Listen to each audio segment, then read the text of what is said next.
Hello guys, magandang hapon, araw, gabi. Ayan. Welcome sa YouTube channel ko sa Kamutika TV.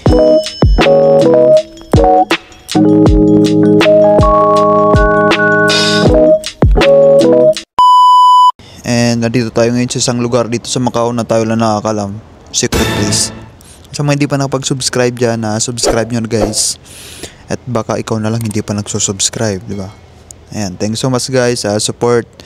And ayan, shoutout sa mga lagi nanonood sa vlog ko. Ayan, thank you so much mga idol. And sa mga mahilig mag-Facebook dyan, ayan, don't forget to follow. Ayan, like sa page ko. Ayan, pag may mga gusto ko itanong, ayan, message nyo lang ako dyan. And pag hindi tayo busy, magre-reply tayo. Ayan, salamat guys talaga sa support. And ayan, shoutout sa mga mandirigma dito sa Macau. Ayan, idol, mga idol, ayan, shoutout sa inyo. Kaya nyo yan guys. Ayan, alam ko yung iba dyan is nawawala na ng pag-asa, hopeless na. And kaya nyo yan, prayer lang. And dagdagan nyo pa ng sipag at tiyaga. Yung mga nagsasabi dyan na mahirap na daw ngayon, mahirap talaga pag tamad ka, di ba? Diskarte din minsan. Hindi lagi porket wala nangyayari sa ginagawa mo is hanggang doon ka na lang, di ba? Kung wala nangyayari is ibahin mo naman para araw-araw, hindi yung lagi na lang. Kung wala nangyayari sa isang linggo na ginawa mo is sa susunod na linggo is ibahin mo na, di ba? Gamitin mo na dyan mga pinagbabawal na diskarte. And guys, marami nagtatanong. Marami din nagsasabi na magkano ba ang placement dyan sa Macau. Ayan, for today's video, itong pag-uusapan natin ngayon guys. Magkano placement, may nagko-comment, ang laki na daw ng placement. Ayan, yung mga naka-experience dito guys, dito sa Macau ng mga ganun, is yung mga bagong pasok lang yan ngayon. Bagong pasok. And sa mga nagtatanong is yung mga papunta dito sa Macau. Ay, magkano na ba yung placement? Ayan guys, malalaki na placement ngayon dito sa Macau. Meron din naman mababa na mga placement. Ayun guys, dito kasi sa Macau is yung placement din is talagang pinagkakakitaan yan dito ng mga Pilipino na agent. May mga agent naman talaga dito na legit. May mga agent din dito ng mga scammer. Yan. Yan, mamili ka na lang. Siyempre, kilatisin mo muna kung saan. Huwag ka muna magtitiwala. Yun yung sinasabi ko na huwag ka agad magtitiwala. Ba, trabaho muna bago yung bigayan, di ba? Kaliwaan. Interview muna bago magkaliwaan. Ganun. Ayan guys, sa placement naman kung magkano. Mga nababalitaan gusto maabot ng 22,000 MOP. Magkano sa Pilipinas? Megit nasa 100 na yun, 100,000. Megit. Meron 18, ayan. Pinakamababa 18, narinig ko Pinakamababa is 15. Ayan, 15, 14. Ayan, mababa na yan. Kumbaga yung agent na yan is hindi pag-arapal. Medyo may awa pa yan. Pero yung mga umaabot ng 22 is mga ano na talaga yan. Wala nang ano yan, wala nang konsensya yan. Siyempre, ayan mga yan, mga naghahanap ng trabaho dito guys sa Macau. Kasi na-experience ko yan, ako, walang-wala talaga. Walang-wala yan. Kaya talagang gagawa ng paraan yan para makahanap ng pang-placement kasi gusto magkatrabaho. Diba? Yun din mahirap kasi dito sa Macau is dahil sa gustong-gusto mo na magtrabaho is ano na, kahit malaking placement inaano mo na, yung parang ginagrab mo na opportunity, may mapunta pa sa iba. Guys, sa totoo lang, kaya hindi ko ina-advise na i-grab nyo yung 22,000 kasi kayo din mahirapan. Maraming consequence yan. Yung 22 pwede maging scam yan. O nga, nakapasok ka sa trabaho. After 1 month, yung green chop pa lang is hindi ka na ipa-continue. Sabihin natin na gawang kanila ng sabihin natin issue o lazy to. Kasi ganun nangyayari dito, naging scam niyan lazy. O yung mangyayari is hindi kayo continue, ika-cut na yan. After 1 month, cut na yan. O, pag-cut na yan ng visa mo, kasi 1 month is temporary ano pa lang yan Guys, yung green chop is temporary permit pa lang yan habang pinaprocess yung ano mo, yung papel mo. bibigyan ka ng temporary permit para makapagtrabaho na, makapag-start na. Yun yung green chop. Pwede maging scam yan guys, kasi maraming cases na narinig ko, na encounter ko mismo sa dati kong trabaho. Yan. Pwede nila yan maging scam kasi kikita sila pag gumawa sila ng bago ulit, another 22,000 na naman, diba? Mangyayari niyan guys is pwede nila i-cut yun, diba? I-cut yung visa mo after 1 month ng temporary ika-cut nila yon. Pag-cut niyan, automatic bibigyan ka ng immigration ng 2 days yan na visa, kasi kinat terminate tawag doon, terminate ka. Pupunta ka sa immigration yan, bibigyan kang 2 days. Pagpunta mo pa lang doon, bilang na yon. Kailangan bukas na mismo is makaalis ka na ng Macau. O paano mo habulin yun, yung 22,000 mo? Diba? Yun yung unang option Possible yun mangyari. Pangalawa, paano kung 3 months lang? 3 months yung visa mo. Salo visa. Yan. Yung salo visa guys is, example, mayroon nag-resign. Dapat 1 year yung visa niya nun, 1 year ang kontrata niya, is hindi niya tinapos. Ginamit niya lang is sabihin natin 1 year, 12 months. Ginamit niya lang is 8 months. Edi may tira pa. 8 months, may 4 months pa. Yun yung tatapusin mo na 4 months bago ka, pag natapos mo yung 4 months, yun yung sayo na yung visa. Doon ka ulit bibigyan ng 1 year. Yun na yun, nakapangalan na sa'yo yun. Pero yung ngayon na binigay sa'yo na 4 months is hindi pa yun sa'yo. 4 months, tatapusin pa nila. Ikaw yung tatapos. Hindi ko lang kung nagigits mo na yun o hindi. Ayan, comment na kayo kung hindi nyo nagigits. Yun yung paliwanag ko at sana nyo maintindihan. Ikaw yung sasalo para matapos yun. Kasi hindi pwede na bigyan ka ng bagong visa Hindi pwede na ganun. Yung company kasi guys, pag binigyan ng immigration ng tao, yung visa na yun is yung kontrata, kasi dito wala namang kontrata guys walang yung magbibigay sa'yo yung immigration kung ilan months yung bigay sa'yo ng immigration, yun na yung pinakakontrata mo, yun na rin yung pinaka-visa mo. Yung amo mo is doon lang magbibigay sa visa mo kung ilan yung binigay sa'yo ng immigration na visa, yun yung kontrata mo na yun. Pag natapos na yung visa mo, i-renew ka ulit kung kung maganda talaga yung performance mo, ganun.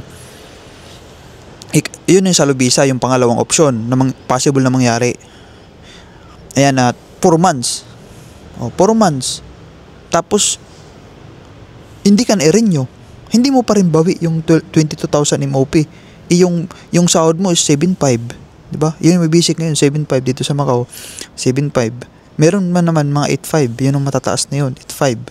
Pag cleaner is maabot lang ng 7,500 yan. Pinakabababa na yan, 7,500. 7 na, mayroon 7. Sa ibang agency, cleaning agency, di ko lang sabihin ng pangalan, 7 lang.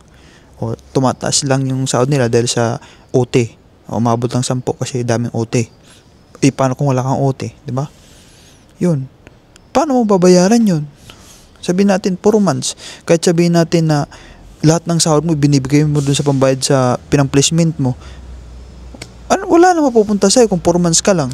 Kaya nga sabi ko, wag i-grab yan. Pag may nagtatanong sa akin, idol, i-grab ko na ba yung 22,000? Sabi ko, wag mo i-grab. Kasi malaking amount yan Yung iba nga, marami nagko-comment sa akin na, idol, natapos na lang yung kontrata ko, hindi ko pa tapos yung 22. Ba, ang laki. Paano yun? Meron nga 29. Meron pa nga 35. Meron pa nga 28. Meron 27. Di ba? Laki noon. Paano yun? Paano mo? Guys, yung mga nag-grab lang yan, hindi 22,000 pesos MOP yung pinag-usapan dito. Macau money. Paano mo? Kaya nga sabi ko, yung nag-grab lang yan ng mga ganong kalaki na placement is mga tamad yan maghanap ng trabaho. Gusto agad, trabaho agad. Kasi ayaw na maghanap tamad na Guys, ang daming mura dito na placement kung mag-apply ka sa agent. Kaya nga lumalaki yan dyan dahil sa mga agent. Kukuha ka ng agent para hindi ka na mag-agilap. Asa ka na lang dyan sa kanya. Pero ikaw naman yung kawawa. Diba? Kasi nga, kaya nga lumalaki yung placement guys, kasi nga, sabihin natin, kung magkano kasi yung sahod mo, yun lang yung placement ng agency. Kasi dati, yung pinasukan ko, sa dati kong trabaho, yung basic ko nun is 7.5. 7.5 lang din binayaran ko doon sa agency. Kasi nga, wala akong agent. Ganon. 7.5 lang. Oh. Kung ma-agent ako nun, magiging times 2 yun. Kasi yung agent kasi ng mga Pilipino is gahaman. Hindi talaga papayag na hindi mas mataas yung sa kanya. Sa agency. Oh. Ganon. Ganon nangyayari. Hindi pwede na 7 din sa kanya. Hindi pwede yun. Hindi papayag yung Pilipino. Dapat lamang siya. Kaya nangyayari is, sobra-sobrang lamang niya. Sabihin natin yung placement talaga ng agency is nasa 7.5 lang.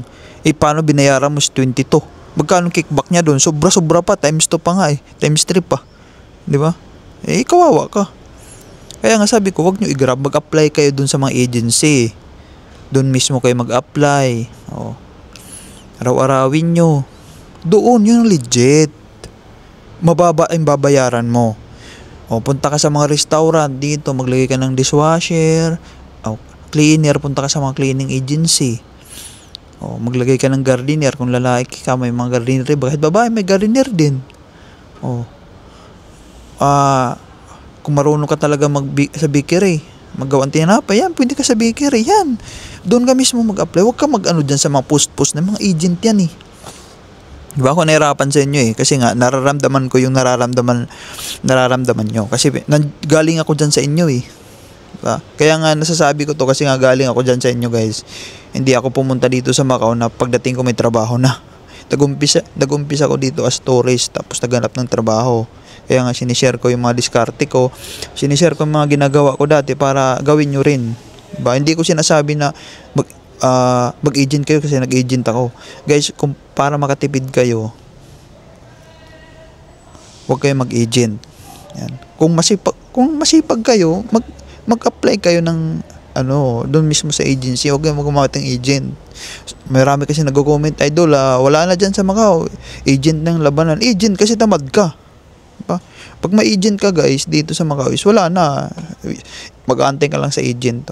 Meron din agent na mga scammer dito, paantayin ka lang, nakapagbayad ka na, o magbayad ka na para priority ka. O siyempre ikaw, magbabayad ka kagad para ma-priority. O minsan papadagdag pa. Para ma-priority ka, may padating nga, hanggang sa wala na, scam pala yun. Kaya guys, maging mapanuri dito sa Macau. Panurin yung mga scam ko dyan ng mga vlog. Para magkaroon kayo ng idea. Mamaya, ni-encounter nyo na pala yun dahil sa wala kayong idea, na-scam kayo. Yung guys, yung mga ko dyan na vlog ko ng mga scam is based yan sa experience ko. Muntik na rin ako dyan. Diba? Ganon gawin nyo. Hindi yung tamad kasi kayo guys. Tamad. Aminin nyo sa sarili nyo. Tamad kayo. Araw-araw kayo naalis pero wala kayong diskarte. O dalawa agency, 3 agency, Dropbox yung Dropbox, umaga. O, saan diskarte doon? Yung Dropbox ko nung umaga, saan yung diskarte nun? Sige nga, sabihin nyo. Meron pang diskarte sa'yo na hapon nagda-Dropbox. O, nasaan yung CV niya? Nasaan yung CV mo nun? Kung umaga ka mag-Dropbox, nasa ilalim. O, sino yung madiskarte doon? Yung hapon o yung umaga? Siyempre yung hapon, mas madiskarte kasi yung CV niya is nasa ibabaw. Hindi na yung maghalo kayong agency. Sa dami ba naman ng CV? Dito na sa taas yung kukuha. Kaya nga sabi ko, in-advise ko na hapon kayo mag-Dropbox, pagtsagaan nyo. Kasi kung hindi ka magtsatsaga, walang mangyari kung magda-Dropbox ka. Sinasabi ko naman, mag-direct kayo, magpasa-pasa sa mga dito. Kasi nga, pwede yan magpasa dyan sa mga sa mga store. Pwede yan. Lang kasi sa inyo, kasi nga, nahihiya kayo, wala kayong lakas ng loob. Nahiya kayo magtanong, baka bawal. Guys, huwag nyong isipin baka. Kasi yung baka, guys, is, walang kwenta yan. Huwag nyong gamitin yung baka. Mayroon kasi sabi din na, punta kayo sa ganitong agency, baka may quota. Ay, wala daw kahapon nagsabi. Hindi, guys, na, hindi porkit sinabi nga kahapon na walang quota, buong buwan na yun, wala. Malay nyo, kahapon lang, wala. Tapos, ngayon, meron. Dahil hindi ka pumunta, wala. Napunta sa iba. Ganun guys, araw-arawin nyo. Diba? Magsulo ka para sulo mo yung quota, hindi yung magsasama ka ng randamakmak kayo dyan, walang kwenta yan. Yun guys. Kaya nga lumalaki dito yung placement dahil sa mga agent sa Macau. Pero kung gusto mo ng mababang placement, huwag ka mag-agent. Apply ka sa mga agency. Doon ka mismo sa loob mag-apply. Agency. Kaya ganun dito guys sa Macau. Ngayon alam nyo na. Yun yung yun yung sagot ko. Yan, huwag kayong mag-agent. Huwag kayong mag-ano dito guys, magdasal kayo, mag-pray kayo. And kaya nyo yan, huwag kayong mawalan ng pag-asa. And magdasal ha, yan yung pinaka-importante. Huwag kayong mawalan ng pag-asa. Hanggat may visa, may pag-asa ha. Tandaan nyo yan. Lahat ng pumupunta dito sa Macau nagkakatrabaho, hindi lang agad-agad pero nagkakaroon. Walang pumupunta dito sa Macau na hindi nagkakatrabaho. Maliban na lang kung umuwi, hindi na bumalik, yun, wala talaga yun, pag-asa. Pero pag bumalik ka ulit, 100% meron na yun. Kaya guys, kaya nyo yan, huwag kayong wala ng pag-asa. Prayer is the most powerful and walang imposible sa Diyos. Kaya niyang solusyonan lahat ng problema. Kaya lagi magdasal.